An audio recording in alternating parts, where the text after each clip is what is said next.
চলছে খাওয়া দাওয়ার আয়োজন। আমাদের হেড বাবুর্চি, সে কাজ রেখে শুধু খাওয়ার উপরেই আছে।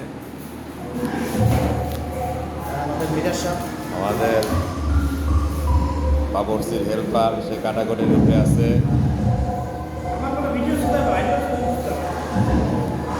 আমাদের মশলা ম্যান মিরাজ, সে মশলা রেখে এখন ওদিকে মাংসে হাত লাগাইছে।